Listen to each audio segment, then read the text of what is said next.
Hello everyone, সবাই কেমন আছো? তো আজ মিনি কিচেনে রান্না করেছি আমি লাউ। তা ভিডিওটা স্কিপ না করে লাস্ট পর্যন্ত দেখো। চলো ভিডিওটা শুরু করা যাক।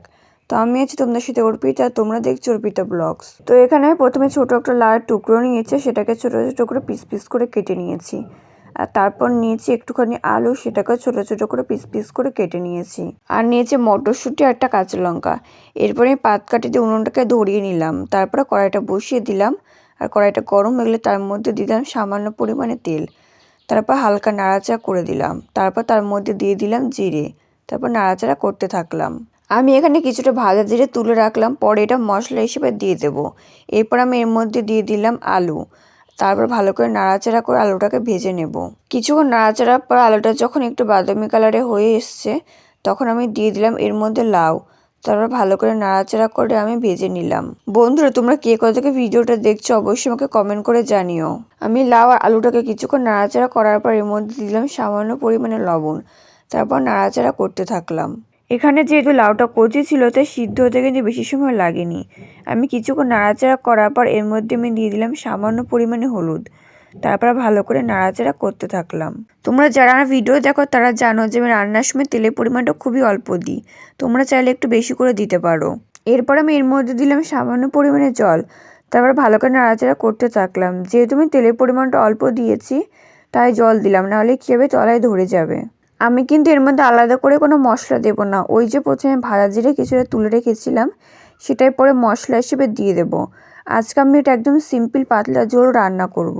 বেশ কিছুক্ষণ নেড়েচেড়ে আমি লাউ আলুটাকে ভেজে নিয়েছি। এরপরে আমি এর মধ্যে দিলাম মটরশুঁটিগুলো আর দিয়ে দিলাম চেরা কাঁচা লঙ্কা। তারা ভালো করে নাড়াচাড়া করতে থাকলাম। কিছুক্ষণ নাড়াচাড়া করার পর আমি আবারও কিছুটা জল দিয়ে ভালো করে নাড়াচাড়া করতে থাকলাম। আমি এরকম মাঝে মধ্যে জল দিয়ে ভালো করে কষিয়ে নিচ্ছিলাম। লাউটা যাতে সিদ্ধ এর জন্য মাঝে আমি ঢেকে দিয়েছিলাম আর ঢাকনা তুলে ভালো করে নাড়তে চাড়তে থাকলাম। বন্ধুরা, তোমরা কোনো যারা চ্যানেলটা সাবস্ক্রাইব করো তারা ভিডিওতে লাইক করে চ্যানেলটা সাবস্ক্রাইব করে দিও। পাশে থাকা বেল আইকনটিকে অবশ্যই প্রেস করো, যাতে পরবর্তী নোটিফিকেশন সবার আগে তোমার কাছে পৌঁছায়। আমি লাউ আর আলুটাকে নাড়িয়ে চাড়িয়ে আবারও কিছুটা পরিমাণে জল দিলাম। তারপর সেটা ঢেকে দিলাম। আর কিছুক্ষণ পর ঢাকনা তুলে ভালো করে নাড়তে চাড়তে থাকলাম। আজকের রেসিপিটা তোমাদের কাছে কেমন লাগলো অবশ্যই আমাকে কমেন্ট করে জানিও। এখন যেহেতু শীতকাল তাই বাজারে প্রচুর পরিমাণে মটরশুঁটি পাওয়া যাচ্ছে। আর মটরশুঁটি যেহেতু আমার ভালো লাগে তাই লাউর মধ্যে মটরশুঁটি দিয়ে রান্না করলাম। আর এটা খেতে হচ্ছিল কিন্তু দুর্দান্ত। তোমরা কিন্তু বাড়িতে অবশ্যই একবার ট্রাই করো। আর খেতে কেমন হচ্ছিল অবশ্যই আমাকে কমেন্ট করে জানিও। এরকম সিম্পল রান্নাও কিন্তু আমার কাছে বেশ লাগে। তোমরা দেখতেই পাচ্ছ বেশ কিছুক্ষণ নাড়িয়ে চাড়িয়ে ভালো করে এটাকে সিদ্ধ করে নিচ্ছিলাম। বেশ কিছুক্ষণ নাড়াচাড়ার পর আমি দেখলাম লাউ আলুটা ঠিকঠাক পরিমাণে সিদ্ধ হয়েছে কিনা। দেখলাম যে হ্যাঁ, কিছুটা সিদ্ধ হয়ে গেছে। তারপর আমি আরও একটু নাড়াচাড়া করতে থাকলাম। তোমাদের আগে আমি লাউ দিয়ে ডিম, লাউ দিয়ে কাঁকড়া, লাউ দিয়ে চিংড়ি মাছের রেসিপি শেয়ার করেছি, এমনকি লাউ ঘন্ট। তোমরা এখনও যারা দেখোনি তারা কিন্তু আমার চ্যানেলে গিয়ে দেখে আসতে পারো।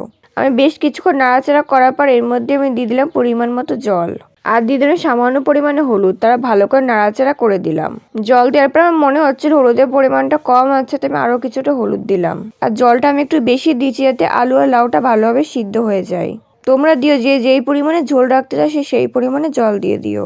বেশ কিছুক্ষণ নাড়তে চাড়তে থাকলাম। দেখতে বোঝা ঝোলটা অনেকটা পরিমাণে শুকিয়ে গেছে। তাই সবশেষে দিয়ে দিলাম আমি এই মশলাটা। মশলার মধ্যে দিয়েছি ওই যে প্রথম ভাজা জিরে তুলে রেখেছিলাম, ওর মধ্যে একটা আলু দিয়ে ভালো করে ডলে দিয়ে দিয়েছি। এরপর হালকা নাড়াচাড়া করে নামিয়ে নিলে রেডি লাউ। বন্ধুরা, ভিডিওটা ভালো লাগে লাইক করে চ্যানেলটা সাবস্ক্রাইব করে পাশে থেকো। আজকের ভিডিওটা এই পর্যন্ত, দেখা হয় পরবর্তী ভিডিওতে। ততক্ষণ পর্যন্ত সবাই সুস্থ থেকো, ভালো থেকো, বাই।